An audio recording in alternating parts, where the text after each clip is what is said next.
بڑی معذرت کے ساتھ برا مت ماننا، میں عورتوں کو کوسنے نہیں بیٹھا، لیکن اپنی بہنوں سے بہت درد دل کے ساتھ پوچھنا چاہتا ہوں، اے خاتون جنت کی کنیزوں، کیا مردوں نے ہی صرف جنت میں جانا ہے؟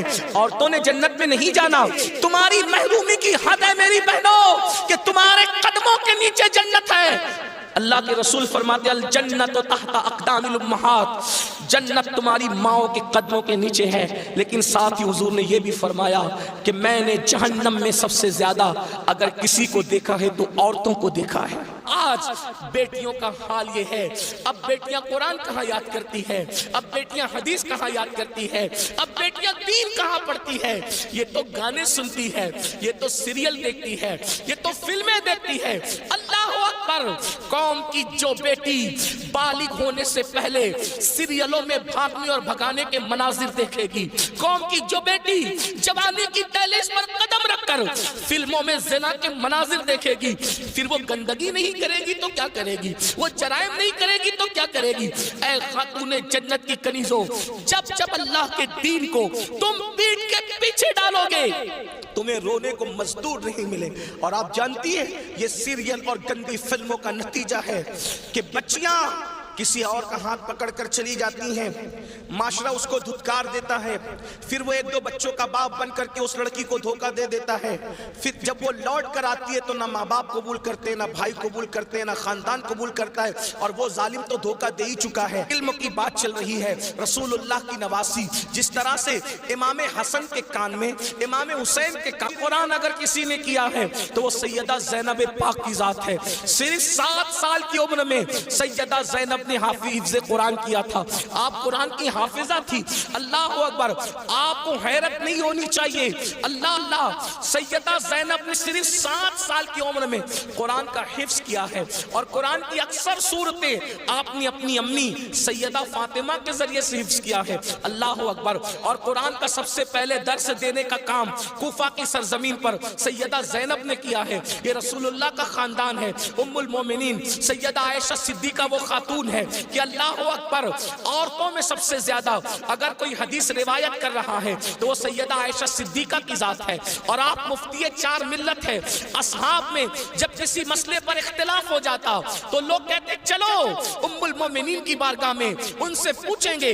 حیرت کی بات ہے، مردوں کا علم اختلاف اگر کسی کا قول فیصل کی حیثیت سے ختم کرتا ہے تو اسے ام المومنین سیدہ عائشہ صدیقہ کے نام سے جانا جاتا ہے۔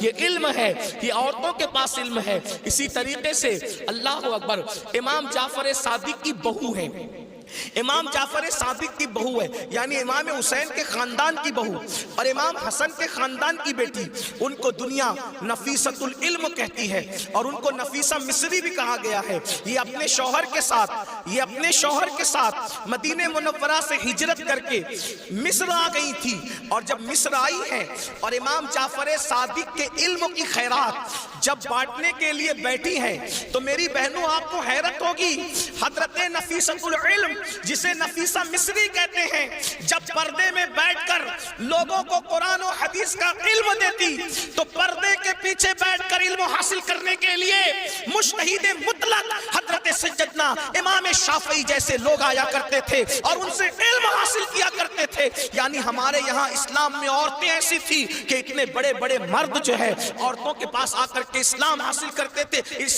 علم دین حاصل کرتے تھے، اسلام کا علم حاصل کرتے تھے۔ پردے کے پیچھے سے گویا کہ نفیسۃ العلم نے، نفیسہ مصری نے ام المومنین سیدہ عائشہ صدیقہ کی یاد کو تازہ کر دیا تھا۔ میری بہنوں آج وہ کہاں گیا معاملہ؟ آج تو عورتوں کا مطلب زیورات سے محبت، عورتوں کا مطلب نئے کپڑوں سے محبت، عورتوں کا مطلب شادیوں میں شرکت سے محبت، عورتوں کا مطلب بازار میں گھومنے سے محبت، عورتوں کا مطلب جو وہ فلموں سے محبت۔ عورتوں کو دین سے تعلق کیا رہ گیا؟ بڑی معذرت کے ساتھ برا مت ماننا، میں عورتوں کو کوسنے نہیں بیٹھا، لیکن اپنی بہنوں سے بہت درد دل کے ساتھ پوچھنا چاہتا ہوں، اے خاتون جنت کی کنیزوں، کیا مردوں نے ہی صرف جنت میں جانا ہے؟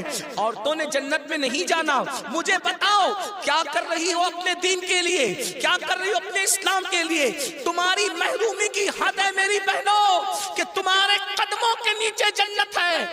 اللہ کے رسول فرماتے الجنت تحت اقدام الامہات، جنت تمہاری ماؤں کے قدموں کے نیچے ہے، لیکن ساتھ ہی حضور نے یہ بھی فرمایا کہ میں نے جہنم میں سب سے زیادہ اگر کسی کو دیکھا ہے تو عورتوں کو دیکھا ہے۔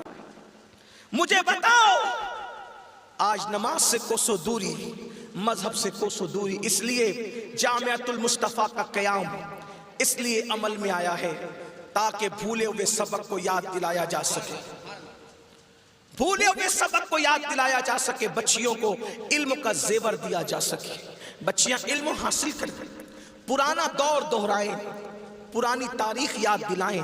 لوگ کہتے ہیں تاریخ اپنے آپ کو دہراتی ہے، دنیا آج کہہ رہی ہے بیٹی بچاؤ بیٹی پڑھاؤ، 1450 سال پیچھے ہے دنیا اسلام سے، دنیا آج کہہ رہی ہے بیٹی بچاؤ بیٹی پڑھاؤ۔ میرے نبی نے 1450-1500 سال پہلے بیٹی بچا کر بھی بتا دیا اور بیٹی پڑھا کر بھی بتا دیا۔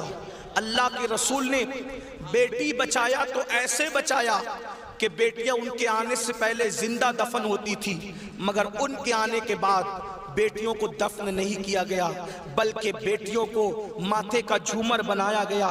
اگر آج دنیا میں کوئی بھی مذہب کا آدمی بیٹی چومتا ہے تو یہ صدقہ ہے مصطفیٰ جان رحمت کی آمد کا، یہ میلاد مصطفیٰ صلی اللہ علیہ وآلہ وسلم کا صدقہ ہے۔